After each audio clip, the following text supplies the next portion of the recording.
kandi ubutumwa bwiza bw'ubwami buzigishwa mu mahanga yose. Ubu buhamya bwo guhamiriza amahanga yose imperukize uzasubiza itorero kuki.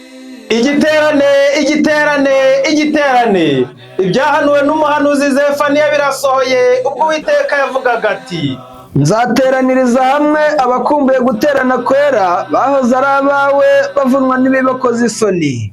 Abagorozi bakora umurimo w'ivugurura n'ubugorozi babateguriye igiterane giteye ubwuzu kizabera Ohio Dayton kuri tariki ya 23 kugera kuri 24 ukwezi kwa gatanu umwaka wa 2026.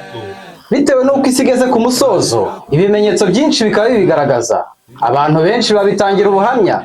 Ibimenyetso bigaragara ku nyamaswa, mu mazi, mu mwuka n'ibindi byaremwe byose.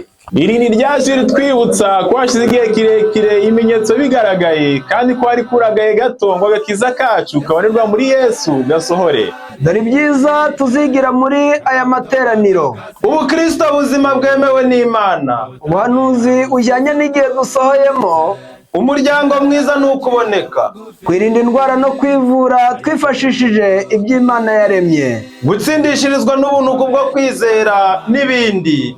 Bantu mutuye muri Kentucky, Michigan, Wisconsin, Indiana, murararitswe. Namwe muri kure mwadukurikira kuri YouTube channel Ivugurura n'Ubugorozi USA. Ukeneye ibindi bisobanuro waduhamagara cyangwa kohereza ubutumwa bugufi kuri nimero ikurikira: akamenyetso ko guteranya 1602 Umunsi niwumva ijwi ryayo ntiwinangire umutima. Tinganza marumbu uko ifarashi y'umweru ibuhetse itwaye n'uhoranisha iteka.